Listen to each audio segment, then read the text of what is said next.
Aplix, tontonannya anak kedokteran.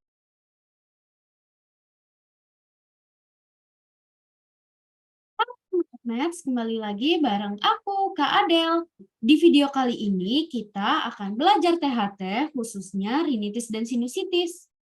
Adapun beberapa learning outcomes kita kali ini yaitu teman APMETS mampu mengetahui definisi, gejala, diagnosis, rinitis, dan sinusitis.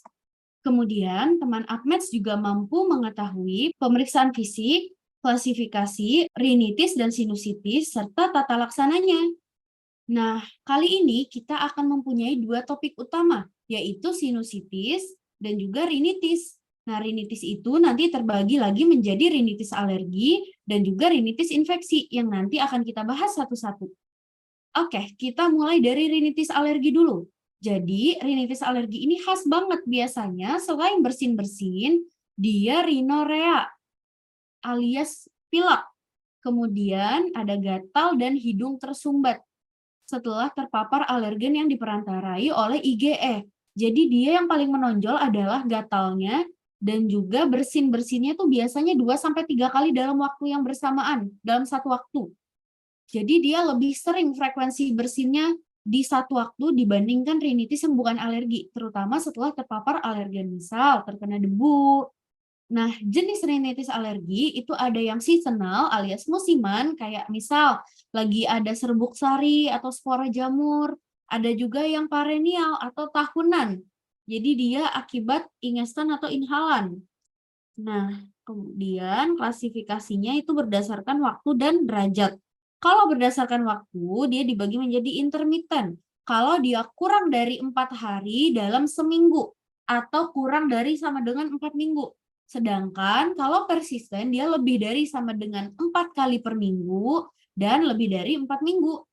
Kemudian, selain klasifikasi waktu, ada juga klasifikasi derajat. Dia ada yang ringan dan sedang berat. Kalau ringan, berarti dia aktivitasnya masih baik, tidak terganggu karena rinitis alerginya. Kalau sedang berat itu, aktivitas sehari-hari itu terganggu. Nah, ini khas banget bagi orang-orang yang terkena rinitis alergi.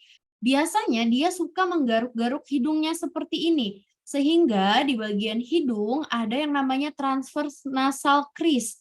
Nih, ada garis kayak gini, karena kan tadi tertekuk karena digaruk oleh penderita allergic salut. Jadi biasanya selain hidungnya merah-merah, dia juga ada garis transverse nasal crease ini. Kemudian ada allergic sinus, nih kayak gini, sama di lidahnya biasanya tampak seperti ini. Tapi yang paling khas banget tuh ini biasanya secara umum dilihatnya.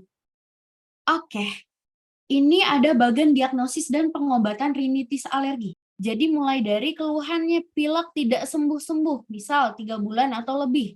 Dia mengeluh hidung gatal, bersin-bersin, ingusnya encer, hidung tersumbat, bisa bergantian atau hilang timbul.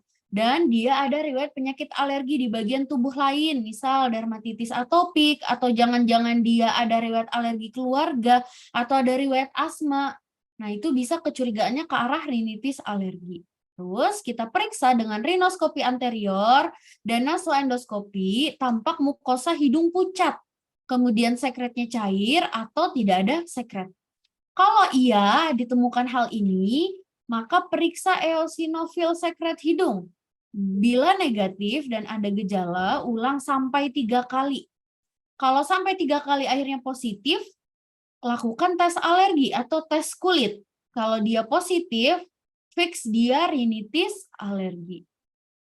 Kalau ternyata dia tidak ada keluhan yang tadi kita sebutkan, bisa jadi dia rinitis bentuk lain, atau sinusitis, polip, atau kelainan anatomi lainnya. Nah, kalau ternyata dia memang betul rinitis alergi, apakah dia ada komorbid? Kalau ada, kontrol komorbidnya dulu. Kalau sudah terkontrol, baru diberikan terapi sama seperti rinitis alergi tanpa komorbid. Nah, terapinya itu tergantung dari intermittent atau persisten. Nah, kalau intermittent, dia dibagi menjadi ringan, sedang berat. Persisten pun sama, dibagi menjadi ringan, sedang berat. Tergantung dia ada gangguan ADL, kalau sedang berat, dan ringan tidak ada gangguan ADL. Nah, kalau dia ringan, pemberiannya hanya diberikan antihistamin oral atau topikal, bisa juga diberikan cromolyn sodium. Kalau tidak terkontrol, bisa tambahkan steroid topikal. Kalau tetap tidak terkontrol, kita coba imunoterapi spesifik dengan atau tanpa farmakoterapi, baru dievaluasi ulang. Kalau dia sedang berat, di bagian yang intermittent atau dia persisten tapi masih ringan, terapinya sama, yaitu edukasi dan hindari, kemudian tambahkan antihistamin oral, nasal dekongestan, dan juga steroid topikal. Kalau dia persisten tapi sedang berat, selain edukasi dan avoidance terhadap hal-hal yang bisa memancing alergi, berikan antihistamin oral, nasal dekongestan, dan steroid topikal juga. Kalau tidak terkontrol, ya kita lakukan imunoterapi spesifik dengan atau tanpa farmakoterapi. Nah, ini obat-obatan yang bisa kita pakai.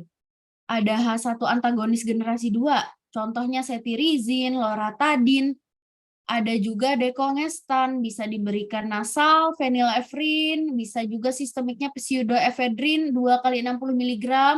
Kalau memang dibutuhkan steroid, bisa diberikan fluticasone spray atau mometasone spray. Kalau memang dibutuhkan, bisa juga tambahkan leukotriene, dia bentuknya Zafir Lucas. Oke, kita lanjut. Tadi itu udah bahas soal rinitis alergi. Kita bahas rinitis vasomotor dan medikamentosa. Kita mulai dari yang rinitis vasomotor dulu.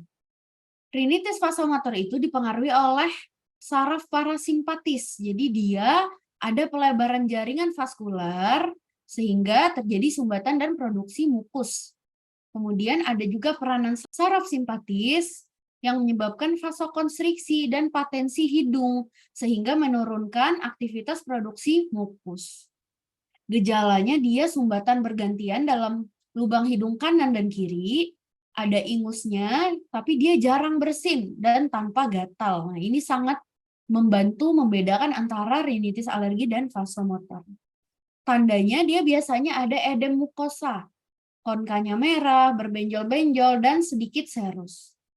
Terapinya diberikan simptomatis dan bisa juga operasi, bedah beku atau elektrokauter.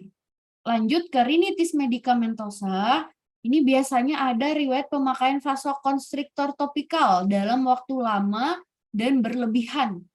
Misal 7-10 hari, sehingga ada gangguan respon normal vasomotor, sehingga menyebabkan sumbatan hidung yang menetap. Gejalanya adalah hidung tersumbat dan berair. Tandanya ada edem atau hipertrofi konka. Edem konka berkurang apabila diberikan tampon adrenalin. Dan juga ada sekret. Terapinya bisa diberikan kortikosteroid oral selama minimal 2 minggu. Selain itu, ada beberapa rinitis lainnya juga, rinitis simplex, rinitis hipertrofi, rinitis sika, dan juga rinitis atrofi. Mulai dari rinitis simplex, biasanya keluhannya bersin-bersin, hidung tersumbat, ada ingus, nyeri kepala, dan demam. Tampak mukosa hidung edem dan juga hiperemi. Sekretnya biasanya encer, banyak, mukoid kental, dan juga lengket. Terapinya jangan lupa istirahat, KIE, simptomatik, dan dekongestan. Kalau rinitis hipertrofi yang kronik, biasanya hidungnya tersumbat dan ada nyeri kepala. Tampak mukosa hipertrofi, konka hipertrofi, dan berbenjol, dan ada sekret mukopurulen. Terapinya bisa dilakukan kauterisasi konka atau konkotomi. Kemudian ada rinitis sika yang kronik, biasanya pada orang tua yang gizinya buruk, atau post-operasi hidung, atau ada kondisi anemia, atau lingkungan panas kering berdebu. Nah, ini tampak mukosa kering, krusta sedikit, dan kadang-kadang ada epistaksis. Terapinya apa ya? Udah cuci hidung, terutama kalau ada krusta. Kemudian ada rinitis atrofi atau ozaena, biasanya ini khas nih, ada nafas bau selain hidung tersumbat, gangguan penghidu, dan sakit kepala. Tampak sekret kental kehijauan, karena ini infeksi, berikan terapi antibiotik, cuci hidung, vitamin A, dan preparat Fe. Oke, itu tadi bahasan rinitis kita. Kita lanjut ke topik kedua, yaitu sinusitis. Sinusitis itu bisa juga dikatakan rhinosinusitis jika ada gejala rinitis juga. Nah, sinusitis adalah peradangan pada mukosa sinus, paranasal, dan rongga hidung. Nah, etiologinya bisa terjadi infeksi, bisa dentogenik, jadi gigi yang berlubang atau rusak, kemudian resiko pada kelainan anatomi alias septum deviasi, kemudian rinitis lainnya, asma bronkial, dan juga ISPA. Klasifikasinya akut jika kurang dari 12 minggu dan juga kronis kalau lebih dari sama dengan 12 minggu.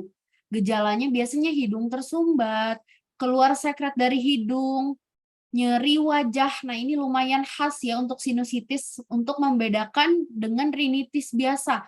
Jadi dia mirip batuk pilek tapi ada nyeri wajahnya. Bahkan ada hiposmia atau anosmia. Ditambah nyeri kepala, demam, dan halitosis. Terutama nyerinya biasanya berdasarkan di mana letak kelainan sinusnya. Kalau dia letaknya di bagian dahi, kemungkinan besar dia adalah sinusitis yang letaknya frontal. Kalau di bawah pipi bisa jadi maksilaris. Kalau di bagian tengah hidung atau di sisi kanan kiri hidung itu bisa karena sphenoidal sinus. Kalau dekat mata itu radangnya bisa di ethmoidal sinus. Nah, ini ada pemeriksaan penunjang X-ray Caldwell view untuk visualisasi sinus. Biar kelihatan nih sinusnya ada cairan atau enggak di fotonya dengan cara seperti ini. Nah, ini nanti kelihatan bakal ada cairan nggak nih numpuk. Kayak gini nih contohnya ya. Oke, sekarang kita kuis ya. Kamu bisa pause video ini dulu, nanti kita bahas bareng-bareng. Seorang laki-laki usia 21 tahun datang ke puskesmas dengan keluhan bersin-bersin, hidung gatal dan tersumbat. Keluhan dalam sebulan terakhir kambuh 2-3 hari dalam seminggu. Pasien merasakan keluhan ini membuat pasien sulit berkonsentrasi saat bekerja, serta membuat pasien sulit tidur. Pemeriksaan tanda vital dalam batas normal. Pemeriksaan hidung didapatkan nasal kris, mukosa hidung edem, tampak livid dan sekret positif. Bening encer dengan hipertrofi konka nasalis inferior. Apa diagnosis pada pasien ini? Jawabannya adalah C. Rinitis alergi intermittent sedang berat. Kenapa ini rinitis alergi? Khas banget ya, terutama pemeriksaan hidung didapatkan nasal kris. Ini biasanya pada orang yang alergi, apalagi dia mengeluhkannya gatal hidungnya. Bahkan sampai menyebabkan pasien sulit berkonsentrasi saat bekerja dan sulit tidur. Udah jelas berarti dia sedang berat. Oke, materi kita sudah selesai. Kita lanjutkan di video berikutnya ya. Sampai jumpa teman Apmeds. Bye-bye. Aplix, tontonannya anak kedokteran.